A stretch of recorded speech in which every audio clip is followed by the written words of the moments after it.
have a stutter, I wouldn't be here today, like on the sofa.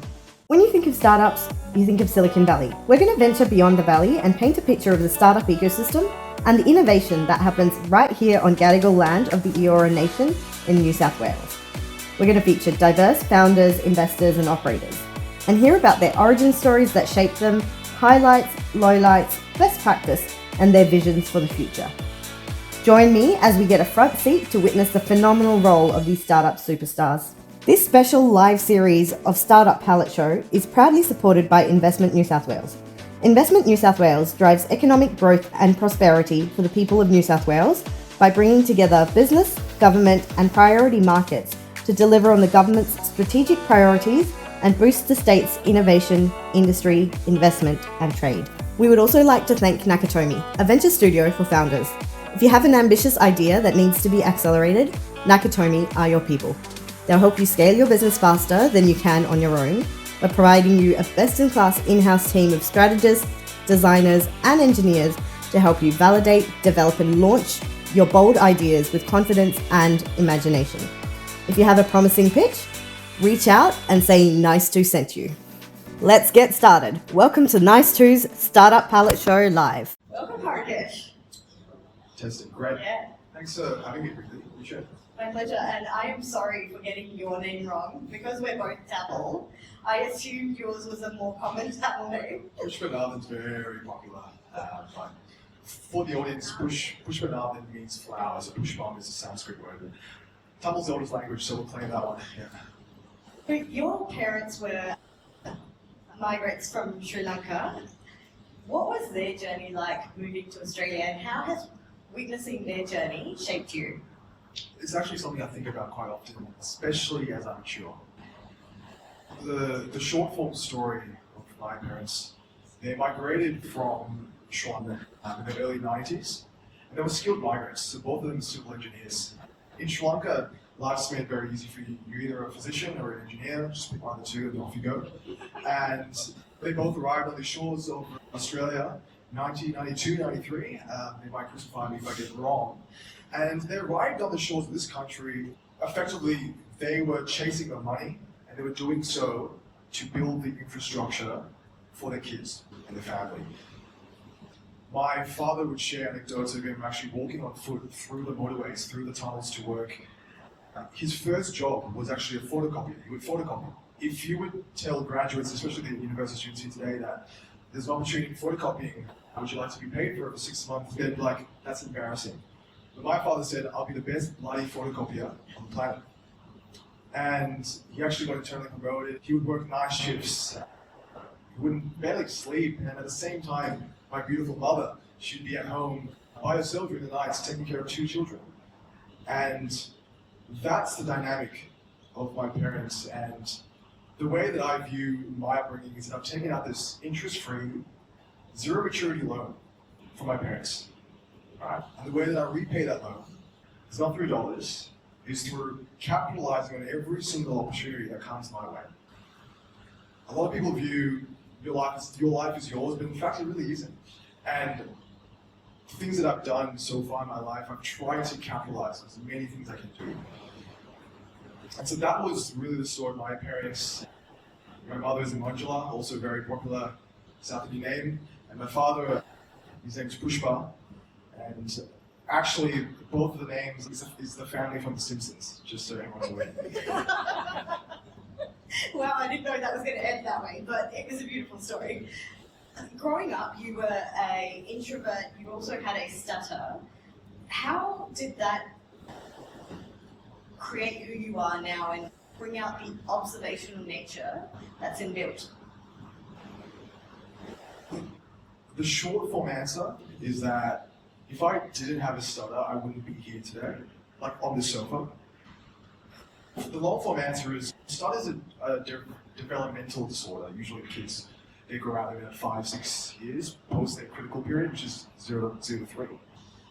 For me, I never grew out of my stutter. I still have it today. What you're seeing is an illusion, and it's a lot of effort. And I can tell you right now, it's still quite tricky to talk. It's just a product of a lot of talking to yourself in a mirror, making weird noises, speech therapy. I was 5'10", 5'11" when I was 11 years old. So imagine a 5, 10, 11-year-old brown kid with a stutter. It's a great combo. When I was a kid, I took it really personally. Because as a kid, you attribute self-worth based upon what other people say, other people's perspectives, and how other people react to who you are. And I remember being in class and I'd raise my hand and I would probably take 30 seconds to say some three-phrase word, and all the kids around me would be like giggling and laughing at me, and that was every single day. And I remember my first day of high school. It's supposed to be a very exciting day. I remember taking photos with my parents prior to period one, and actually after period one, I was crying in the middle of the hallway while all the kids were passing across. I was miserable. And the teacher came up to me, she said, "What's wrong?" I'm like, "What's the point if I can't talk?" That was the thing I told her. She said, "Harikesh, don't be silly." And she booked me speech therapy, and that was the story. And today I can talk like this, which is a miracle in retrospect. But the thing I view is, and this is the truth, my stutter is a superpower. Absolutely is, because sure, growing up, not having the ability to talk like other kids, I would actually index on my other senses. So I was very kinesthetic. I would draw, I played music. I love to listen, sitting there and watching people. Everyone in my family used to call me the thinker, because I just would sit as a little baby, a toddler, and I would just look at everybody, wave my hands around, and they're like, "What's going on in that kid's head?" Right? And it was a forcing function for me to learn how to think. And I think where I am today, a lot of what my job does is we do a lot of thinking. A lot of people actually don't know how to think. And that's a skill set that I've been forced to actually do. And I think without this start, I would be a very different person. You were super curious as a child. You even asked your mum about gestational diabetes when you were really young. What did you learn as a child? Like, how much of that information could you comprehend? I probably couldn't comprehend that well. But what made you actually ask that question? Absolutely. Every single child is predisposed to an equal level of curiosity. What happens is that we actually squeeze the curiosity out of our kids over time. And we do that because of the obvious one is schooling. Schooling actually coerces learning. It's like we're forced to learn these things. So the kids view it as that. And what parents do, especially immigrant parents, first generation immigrant parents, is that they say, okay, I need my kids to be doctors and engineers, and I'm going to make them the best blood kid and work really hard, and they'll stack their entire schedule with tutoring sessions for every single subject, put them through violin, cello, piano classes. They'll do everything, and the kid actually has zero time to think. No time in the week to think. And that manifests over not years, decades, and by the time they're doing the job, they're like, wait, hold on. How do I think? Like, how do I structure problem solving? All these things. And the big thing is curiosity is stifled because of this. Because learning how to think is curiosity. As kids, you see a little 5-year-old walking around into the park and trying to catch his butterfly, or they're peeling up the grass, or they'll ask their mum, "Hey, why does that lady over there have purple hair?" And the kid will ask like 10 more times, and the mum will eventually go like, "Yeah, I don't know," and then dismiss it. So all these things contribute to stifling curiosity. And for me, I lost a lot of my curiosity as I was going through schooling, because I listened to a lot of noise around me. And today, in this job, in the past probably 4 or 5 years, I feel like a 5-year-old again, generally. And it's a shame that a lot of kids are put through this regime, but unfortunately, some things have to happen, and then some things aren't as excusable. But I think that's my lens of curiosity.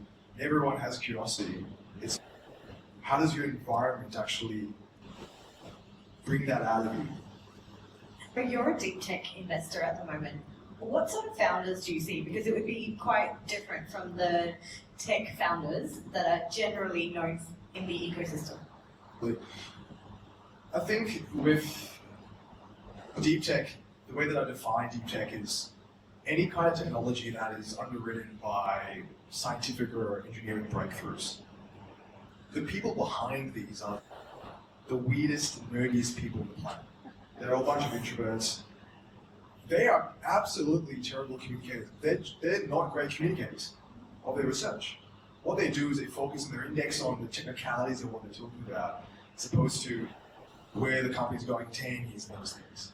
So for me, the way that I view a technical founder, like an inventor, is the same way I would view even a tech founder.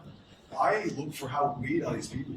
Like what is I call How do you define weird? the thing I use is called the maladjustment index. And the definition of maladjustment is a person that's maladjusted is unable to actually cope with the demands of the surrounding environment. And cope has connotations of struggling, but it's actually the opposite. They're too specialized. And the environment around them is boring. Or they conflict with their point of view, and so they challenge that, they stress test it. And the founders that I've invested in and the pleasure of working with, they're the weirdest people. And they were not content with their environment growing up.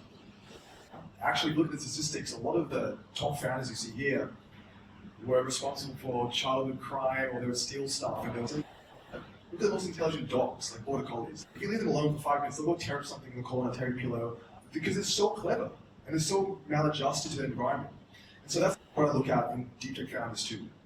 I look at why are they doing what they are today? What is their upbringing? Because you can always map all these things back to their formative years of childhood. And there was some person back in their childhood, there was some cheeky person, or they went through trauma, or they were discounted as a person. So there's all these phenotypes in deep tech founders that can really map out and bring out. That's what I look for. And so with these founders who speak quite technically, your role is an investment role, which means commercial objectives is what your fund is indexing towards. How do you marry or help them marry the commercial and the technical? That's the biggest challenge, right? Warren Buffett has a saying where you should operate within your circle of competence. So when I look at an inventor and a deep tech founder, my first line of diligence is always led by the science and engineering, right? I really want to understand the actual science and the complexities there, because in deep tech, it's not like in pure play software, B2B marketplaces where you're trying to outcompete with each other. The tough thing about deep tech is actually getting the science and engineering right, because there's a natural market pool in deep tech. As long as you build a great technology and repeat the technology, especially in life sciences where you have a molecule and you've got a target, and you may a good readout the first time, but can you get it the second time, the third time, the fourth time? So I spent a lot of time in that. But ultimately, this market pool assumption needs to also be validated. There's no point building something, there's no customer for it, there's no market for it. And so that's where the commercial angle comes in. And in life sciences, you have the benefit of, there are indication of diseases out there that these people are solving for. So there's a real need. There's a clinical unmet need already there. That's the commercial side. And beyond that, it's around building a business, it's prioritizing the science, it's about resourcing, right? It's about regulating the regulatory environment, building a relationship with your FDA like you have with your family, right? It's a reimbursement challenge. There's so many different factors, but the way that I weight those factors will change over time. In the beginning, I would weight more towards the science, and as a company matures, I would weight towards the commercial, because when you're the stage in which I invest, there's a lot of ifs, right? So I would understand the wins. When is it going to happen, transpire? In terms of deep tech founders, is there an area that you wish you would see more of? Or a specific problem you'd like to, if you could solve a problem, what would that be? I think one of the biggest challenges today is within neuroscience. Now, for context, my background's in behavioral neuroscience. The curiosity in my life, the stuttering all manifested through people, and I like people, I understand behavior that leads to neuroscience. And in neuroscience, the biggest challenge is that you're testing these drugs in rodents, but putting a rodent through a maze isn't the same as me sitting on this couch. There are differences there. That's always been the biggest challenges, is actually improving the predictability of these preclinical models, so models that are used to test drugs prior to humans, because it's too risky just to take a drug and put it to a human. If you want to do it through the big problem is around translating predictability. And most of these CNS, so central nervous system, and psychiatric drugs, a lot of them do fail, meaning that they don't meet those endpoints that they were supposed to meet in these clinical trials, because the challenge of taking that drug from mice into a human, where we're not trying to treat a tumor. A tumor is like very easy. You say, hey, I'll take a drug and I'll shrink the tumor over time, and I can see that the tumor shrink. But try treating schizophrenia, bipolar disorder, PTSD. What's your proxy? It's much more complicated. Therefore, all these drugs do fail. But my thesis around that is not because the drug itself is the problem. It's how are we actually measuring the effectiveness of the drug. the endpoints that we do use just a drug. And there are new technologies coming on board now that are able to look at more predictive proxies of progress. Instead of just someone just scoring on a piece of paper, it's more biological. So that's the biggest problem for me today, and we're making a lot of progress now. And if there are angel investors here that want to invest in deep tech, how should they go about doing their due diligence? Because obviously they don't have the expertise and the background, or they might, but what are some things they should be looking at? The reality in deep tech is that it is specialized. And to really win in deep tech and in life sciences, you need to really understand the market of the science. The benefit of angel investing is the information asymmetry. Public market investing, as someone doing this, is a lot harder because you're trying to compete against a lot of other individuals, and they all have their same access to the data. But in angel investing, the easiest way for newcomers to overcome this specialization barrier and this subject matter expert barrier is actually back the people. So the easiest way is say, you look at a business and you see these founders. Do your diligence on the founders. So are the founders subject matter experts? How have they spent 20, 30 years in the lab? What's their experience within pharmaceutical companies, or if it's within deep tech, what's their specialization? If they have the experience and you reckon it's legit, then that's your proxy. And de-risking the talent is an easier way for newcomers to the market. Now, talent is one thing. There are a lot of other things that influence the trajectory of a business, and in deep tech, it's a lot of other things. But at the end of the day, it is very challenging, and that's one of the easiest ways. But just always remember, you always learn by doing things. Throw money away is the advice. Absolutely.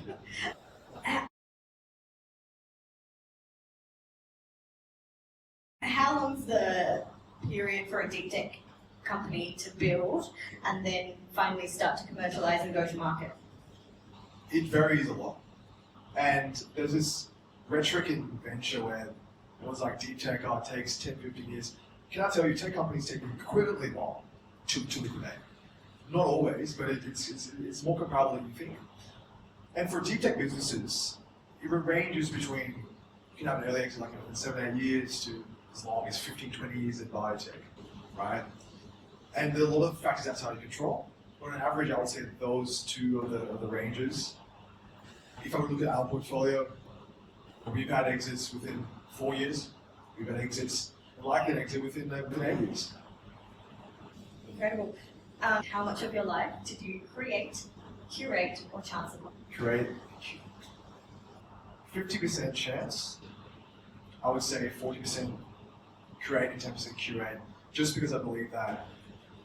And my principle is like, if you work hard every single day, you don't miss one day of luck. And all you need is, the way I see it is you just have to increase your surface area for luck to strike. I love that. You work hard every day and then you don't miss the luck. Thank you so much, Harikesh. Thanks for tuning in to the Startup Power Show. If you had a blast listening to this episode, come on board and join our incredible cheer squad. Spread the startup love by sharing the episode with your friends, leave us a review, or drop us your valuable feedback, comments, or burning questions.